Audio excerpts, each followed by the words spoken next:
आज के सत्संग में आप सभी भाई बहनों का बहुत बहुत स्वागत है। और आज के सत्संग का तो हमारा विषय ही सत्संग है। देखिए, ये तन के स्तर पर भी होता है, मन के स्तर पर भी और आत्मा के स्तर पर भी। क्योंकि हमारे तीन शरीर होते हैं, स्थूल शरीर, सूक्ष्म शरीर और कारण शरीर। जबकि कुल जोनियां 84 लाख जोनियां शास्त्रों में बताई गई। और 84 लाख जोनियों में मनुष्य से नीचे की भी जोनियां हैं और मनुष्य से ऊपर की भी जोनियां हैं। मनुष्य से नीचे की जोनियां तमोगुनी बताई गई हैं और मनुष्य से ऊपर की जोनियां सतोगुनी होती है। क्योंकि प्रकृति के तीन गुण हैं, तमोगुण, रजोगुण और सतोगुण। अक्सर हमने अपनी चर्चाओं में इस बात का बहुत ही जिक्र किया है कि तमोगुण से 10 गुना अच्छा रजोगुण है, रजोगुण से भी 10 गुना अच्छा सतोगुण है। और परमात्मा को हमने अपनी चर्चाओं में अक्सर विशुद्ध सतोगुण के नाम से परिभाषित किया है। देखिए, हमने तमोगुण को 1 माना है, रजोगुण को 10, सतोगुण को 100 और विशुद्ध सतोगुण को हमने 1000 के नाम से। देखिए, ये कुछ बातें मैंने अपने एक फार्मूले से बना दी हैं ताकि एक साधारण मनुष्य को बात समझ में आ जाए। देखिए, मनुष्य जोनी हमें और आपको केवल सत्संग करने के लिए मिली है। उसका कारण है, देखिए, मनुष्य से नीचे की भी और मनुष्य से ऊपर की भी जोनियां भोग जोनियां हैं। यानी कि मनुष्य से नीचे की जोनियों में भी सत्संग संभव नहीं है और मनुष्य से ऊपर की जोनियों में भी सत्संग जैसी स्थितियां तो भले ही होती हैं, लेकिन ऊपर की जोनियों में भी जितनी भी क्रियाएं होती हैं या कर्म होते हैं समझने के लिए, वो लिखे नहीं जाते। देखिए, मनुष्य से नीचे की जोनियों के जितने भी कर्म होते हैं, क्रियाएं होती हैं, वो प्रकृति की प्रेरणा से होते हैं। और मनुष्य से ऊपर की जोनियों के जितने भी क्रियाएं होती हैं, चाहे वो देवी देवता हैं, वो परमात्मा की प्रेरणा से होते हैं और उनके भी कर्म लिखे नहीं जाते। केवल मनुष्य जोनि ही, देखिए, कर्म जोनि है और भोग जोनि भी आप कह सकते हो। देखिए, यदि आप अपने कर्मों को एक अच्छी दिशा देते हो, यानी कि आप परमात्मा का अधिक से अधिक सत्संग अगर करते जाते हो, तो आपके कर्मों में भी सुधार होता जाता है। क्योंकि मनुष्य जोनि कर्म जोनि है। अगर हम अच्छे अच्छे कर्म करते हैं तो फिर हमारे मन में अच्छे अच्छे विचार बनते हैं, यानी कि हमारे मन बुद्धि में एक शुभ वृत्तियां बनने लगती हैं, जिसका प्रभाव क्या होता है कि हमारे कारण शरीर में नया कर्माशय तो अच्छा बनता ही जाता है। साथ में हमारे जो बुरे संस्कार पहले के बने होते हैं ना, वो कमजोर होते जाते हैं और अंतोगत्वा वो मिटते जाते हैं, समाप्त हो जाते हैं, दग्ध बीज हो जाते हैं और उनके स्थान पर शुभ संस्कार बनने लगते हैं। देखिए, हमारे कारण शरीर में अगर शुभ संस्कार अधिक है तो हमारा स्वभाव अच्छा बन जाता है। जब स्वभाव अच्छा बन जाता है तो फिर मन में फिर दोबारा जो हमारे स्मृतियां आती हैं, जब विचार आते हैं, जब वृत्तियां उठती हैं, जब फुर्ने उठते हैं, वो अच्छे कर्मों को करने के लिए ही उठते हैं।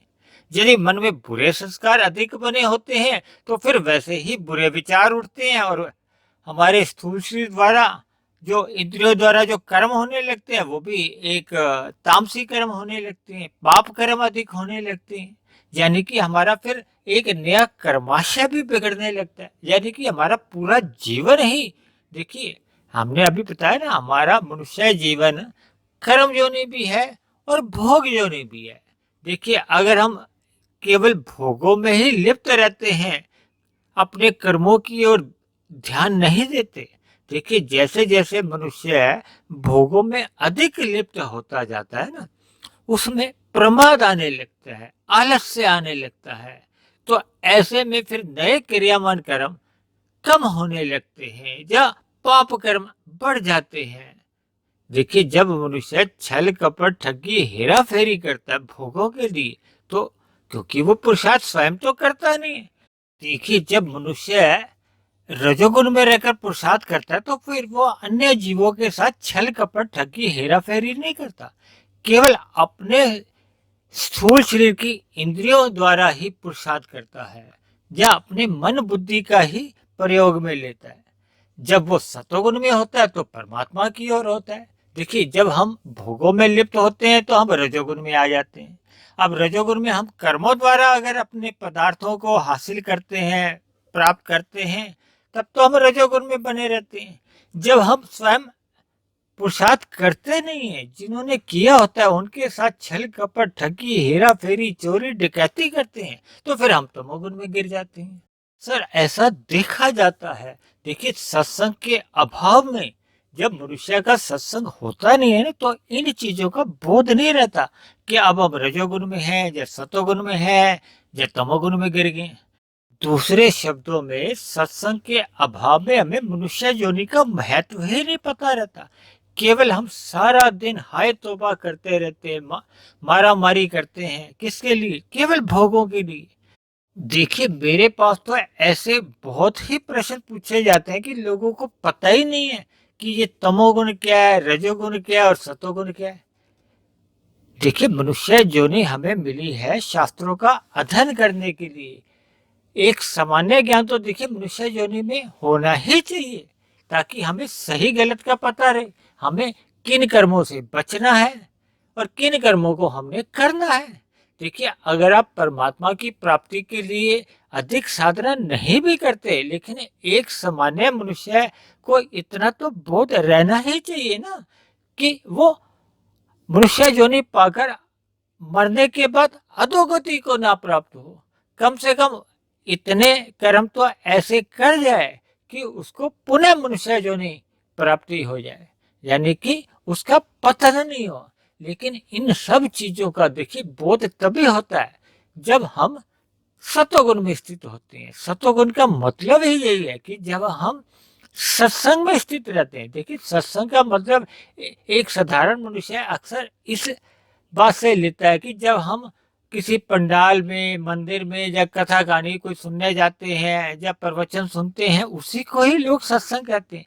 देखिए, मैंने अक्सर इस बात का जिक्र किया है कि जब भी हम सतोगुणी साहित्य पढ़ते हैं, शास्त्रों का अध्ययन करते हैं, चाहे हम मोबाइल पे करते हैं, कंप्यूटर पे करते हैं, रेडियो पे करते हैं, टीवी पे करते हैं, या पुस्तकें पढ़ के करते हैं, या किसी के प्रवचनों द्वारा हम सुनते हैं, यानी किसी भी कारण से ज्ञान हमारे अंदर आना चाहिए, यानी कि हमारा मन में ज्ञान उतरना चाहिए।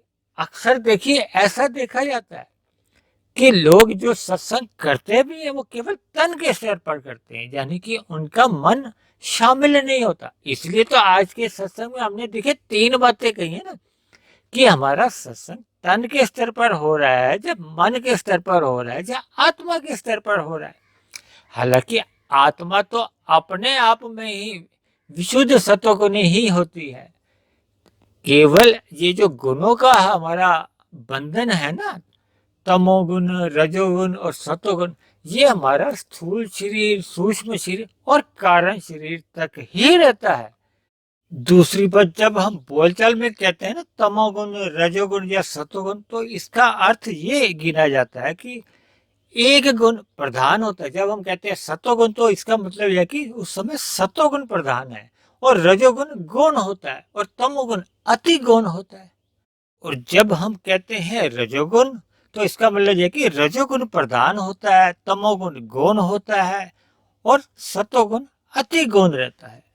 इसी तरह जब हम कहते हैं तमोगुण, तो उसका अर्थ ये लेना चाहिए कि उस समय तमोगुण प्रधान है, रजोगुण गौण है और सतोगुण अति गौण है।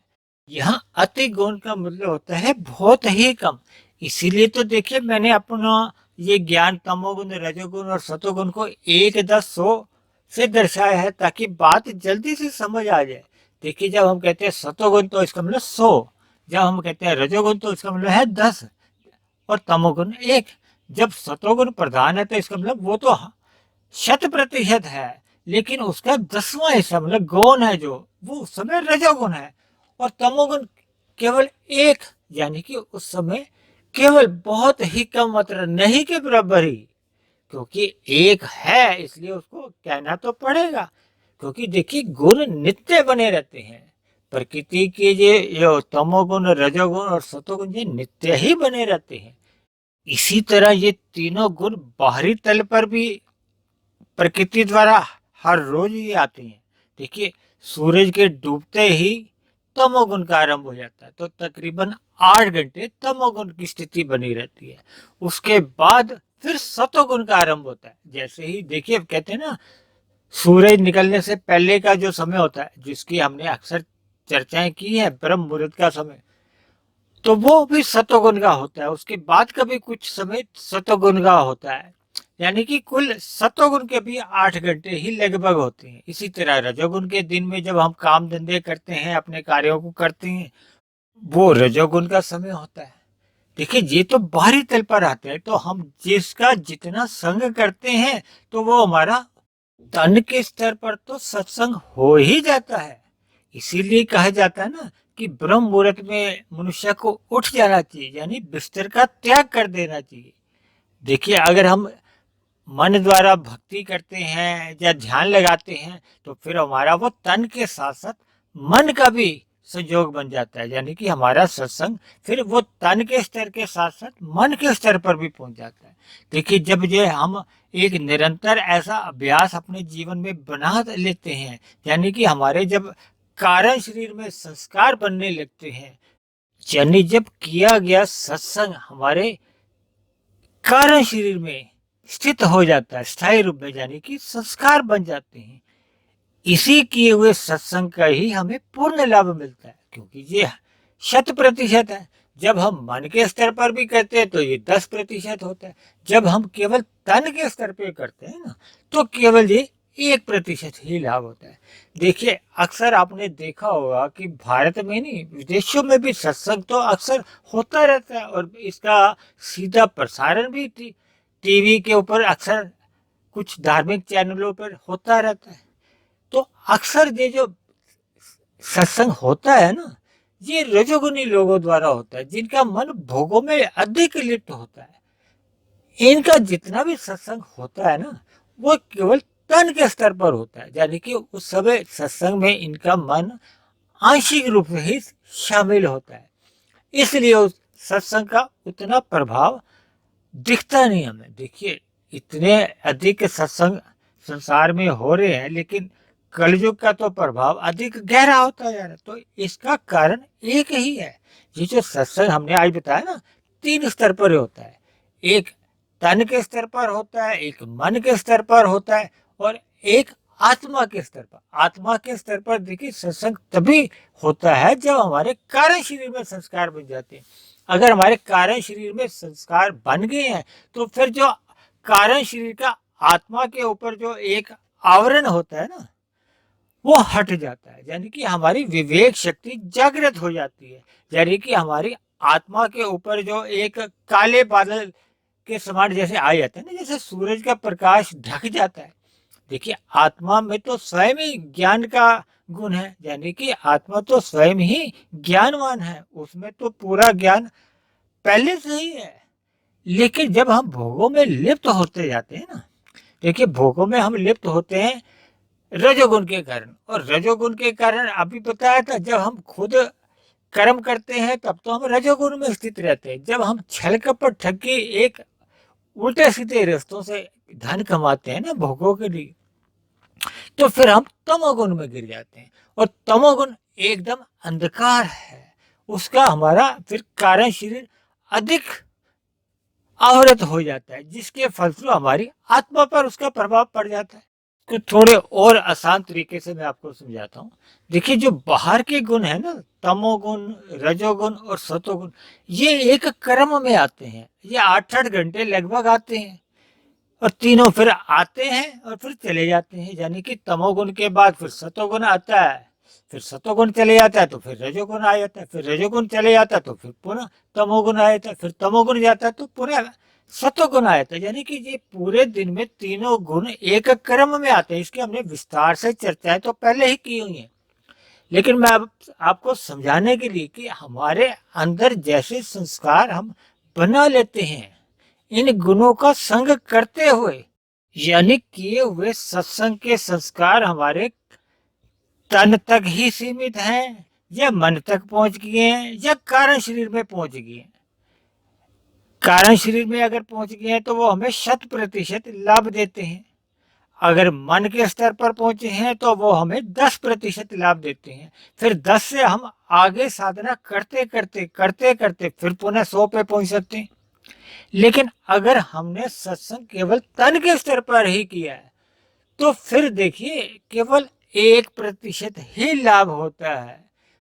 ऐसे किए गए सत्संग में क्योंकि मन शामिल नहीं के बराबर ही होता है, जहाँ आप दूसरे शब्दों में आप ये भी समझ सकते हो कि मन बहुत ही आंशिक रूप से शामिल होता है।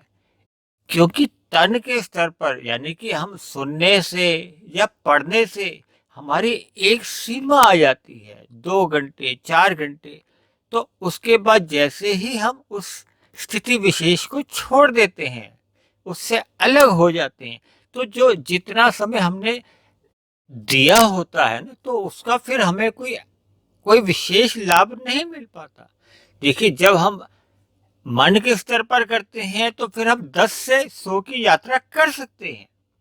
लेकिन जब हमने तन के स्तर पर ही किया होता है ना, तो फिर 1 से 10 की यात्रा भी करने में बहुत ही कठिन होता है। यानी कि आप ये कह लो कि लगभग 1 पे ही यात्रा रुक जाती है। क्योंकि जब जब हम तन के स्तर पर करते हैं उतने ही समय विशेष में वो यात्रा हो पाती है। देखिए जैसे उदाहरण के लिए जब हम सूर्य के प्रकाश को लेते हैं तो जैसे ही हम प्रकाश सूर्य के सामने खड़े होते हैं या बैठते हैं तो उतने ही क्षण हमें सूर्य का प्रकाश मिलता है। जैसे ही हम अपने कमरे में आ जाते हैं या सूर्य के प्रकाश से अलग हो जाते हैं तब तो सूर्य का प्रकाश हमें नहीं मिलता। और बाहर से जब हम अंदर आते हैं तो उसका असर कितनी देर हमारे तन पे रहता है? थोड़ी सी देर। अक्सर आपने देखिए जब हम सर्दियों में धूप सेकते हैं, जिसको कि आप सब अच्छी तरह समझ सकते हैं, कि जैसे ही हम धूप सेकने के बाद अपने कमरे में आते हैं तो थोड़ी देर बाद ही फिर हम उसी ही स्थिति में वापस लौट आते हैं। इसीलिए जो लोग तन के स्तर पर सत्संग करते हैं ऐसे लोगों के जीवन में कोई विशेष परिवर्तन आ नहीं पाता। जैसे ही वो सत्संग की स्थिति विशेष से अलग होते हैं वो पुनः अपने जो उनका व्यवहार बना होता है, जो उनका स्वभाव बना होता है, उसी में ही वो लौट आते हैं।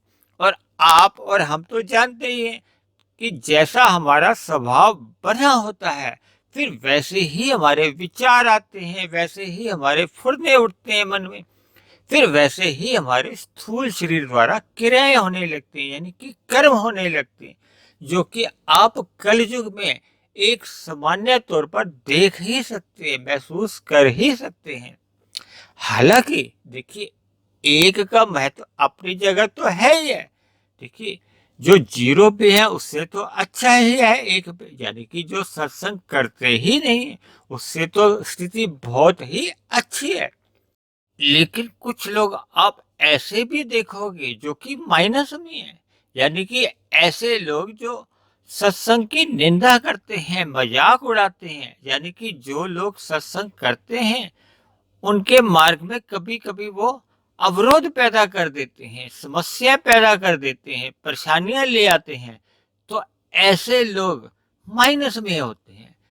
इसलिए मेरे ऐसी सभी भाई बहनों से विनती है जो भले तन के स्तर पर सत्संग करते हैं या मन के स्तर पर करते हैं या आत्मा के स्तर पर करते हैं, ऐसे सभी लोगों को उन लोगों से अवश्य ही बचना चाहिए जो माइनस की स्थिति में है, यानी कि सत्संग का महत्व ही नहीं जानते और सत्संग करने वालों के मार्ग में अवरोध पैदा करते हैं।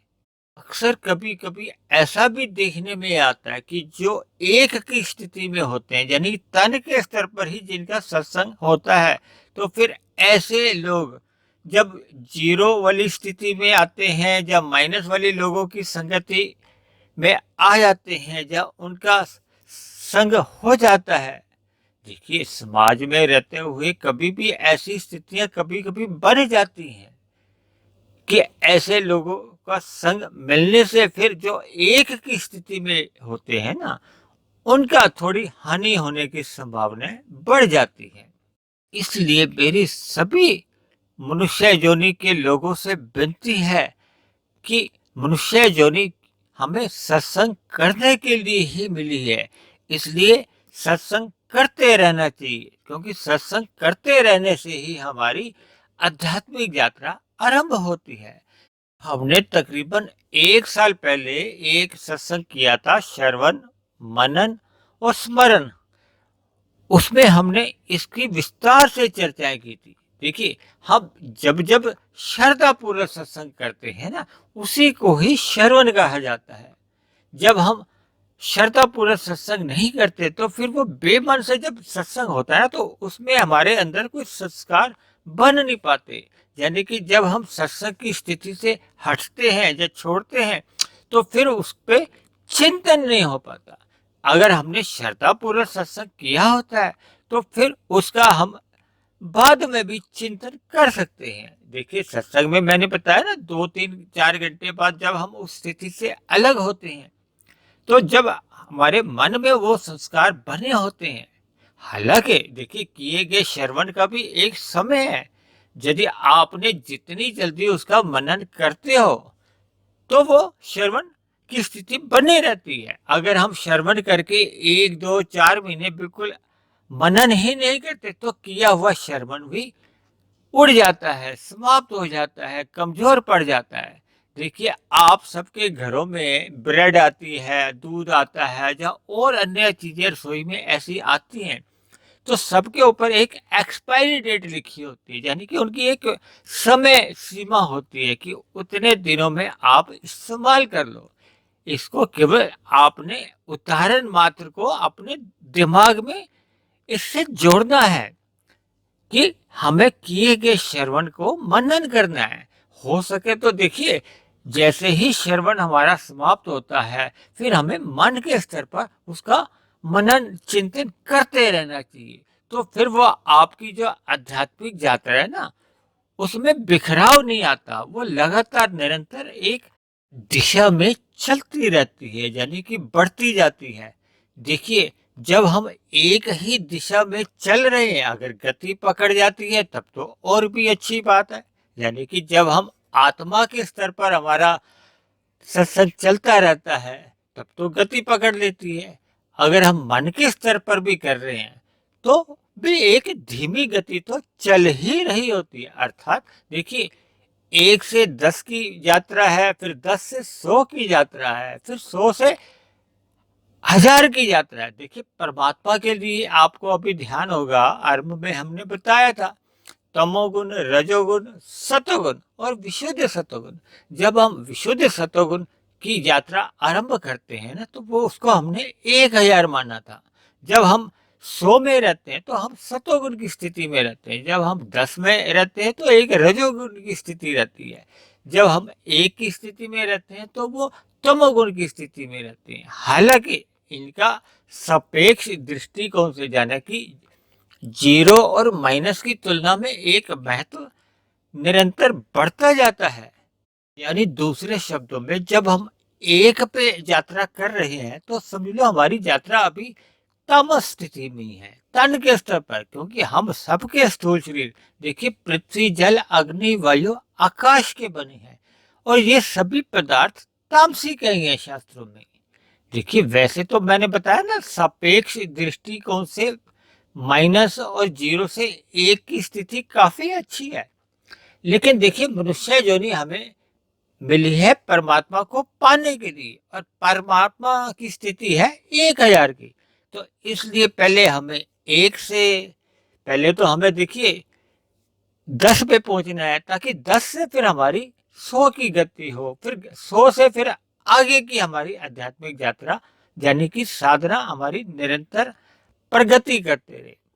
देखिए, आज के सत्संग में मैंने आप प्रभु प्रेरणा से आपको विभिन्न उदाहरणों द्वारा एक समझाने की कोशिश की है कि हमें जीवन में सर्वप्रथम तो हमें सत्संग करते रहना चाहिए।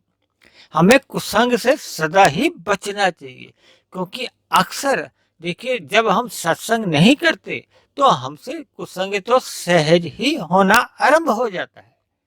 ये एक समझाने के लिए, देखिए कुछ बातों को आप अगर बीच में से पकड़ लोगे तो बात आपको समझ में नहीं आएगी। जब हम किसी प्रसंग में चलते हैं, किसी संदर्भ में कुछ बातें कहते हैं, तो उसको उसी के साथ ही जोड़ना चाहिए, उसको किसी अलग स्थिति विशेष में नहीं ले जाना चाहिए। अन्यथा हम अपने मूल विषय से फिर भटक जाते हैं। देखिए जब भी हम कोई सत्संग करते हैं या चर्चा विशेष करते हैं, तो जो हमारा चर्चा विशेष का एक विषय होता है, उसी संदर्भ में ही कई बातें कह दी जाती हैं, तो उसको उसी संदर्भ विशेष में ही आपने जोड़े रखना है, अन्यथा फिर बात समझ में नहीं आती। देखिए परमात्मा की जितनी भी बातें हैं गूढ़ विषय होते हैं, संसारी बातों जैसे ये स्थूल विषय तो है नहीं। इसलिए निरंतर हमें सत्संग करते रहना चाहिए, ताकि हमारी आध्यात्मिक यात्रा प्रगति करती रहे, क्योंकि मनुष्य जीवन में ही हम जितनी आध्यात्मिक यात्रा कर लेते हैं वो सुरक्षित बनी रहती है। और जबकि भौतिक उन्नति हम जितनी भी कर लेते हैं, देखिए वो सारी मरने के साथ ही समाप्त हो जाती है, क्योंकि हमारा स्थूल शरीर समाप्त हो जाता है। तो इसलिए मेरी आप सभी भाई बहनों से विनती है कि इस किए गए सत्संग का आप पूर्ण लाभ लेने के लिए इसका मनन करते रहिए, और फिर इस पे दीर्घ काल तक ऐसा सतोगुणी अवस्था अपनी बनाए रखिए, ताकि सतोगुण में रहना हमारा एक स्वभाव बन जाए। देखिए जब जब हम रजोगुण की स्थिति में आते हैं ना, हालांकि स्थूल शरीर की हमारी कुछ आवश्यकताएं होती हैं, इसलिए हमें रजोगुण केवल मर्यादा में ही रखना है। हमें सतोगुण इतना बढ़ाते जाना है ताकि हमारे कारण शरीर में शुभ संस्कार स्थायी रूप से बनते जाएं, ताकि हमारी आत्मा के ऊपर जो एक आवरण है अज्ञानता का, वो क्रमशः हटता जाए। फिर अब देखिए आत्मा का तो स्वभाव ही है परमात्मा की ओर सहज ही आकर्षित होना, यानी कि फिर परमात्मा की ओर हमारी आत्मा सहज ही प्रीति करने लगती है। यही मनुष्य जीवन की एक सफलता है, एक सार्थकता है। तो आज की चर्चा को, आज के सत्संग को हम यही विश्राम देते हैं। आप किसी भाई बहन का कोई प्रश्न हो, कोई बात समझ में नहीं आई हो, तो आप नीचे दिए गए कमेंट्स बॉक्स में जाकर अपना प्रश्न रख सकते हैं, अपने विचार रख सकते हैं। आपका कोई सुझाव हो तो आप अपना सुझाव भी रख सकते हैं। दूसरी बात, आपको मेरी अगर इन बातों से कोई लाभ होता हो, आपके ज्ञान में वृद्धि होती हो, आपके जीवन में एक सकारात्मक बदलाव आया हो, तो मेरी आपसे विनती है कि आप मेरे इस धार्मिक चैनल को सब्सक्राइब कर लें, और अन्य भाई बहनों को जो कि सतोगुनी अवस्था में अपने आप को लाना चाहते हैं, जुड़ना चाहते हैं, ऐसे सभी भाई बहनों को भी सत्संग करने के लिए प्रेरित करें, ताकि समाज में ज्ञान रूपी प्रकाश अधिक से अधिक फैलता जाए, ताकि समाज में जो बुराइयां आपको और हमें दिखती है ना, वो समाप्त होती जाए। तो इन्हीं शब्दों के साथ आज की चर्चा को हम यहीं समाप्त करते हैं। कल फिर मिलते हैं एक नए विषय को लेकर, एक नए संदेश के साथ। तब तक आप सभी भाई बहनों का बहुत बहुत धन्यवाद।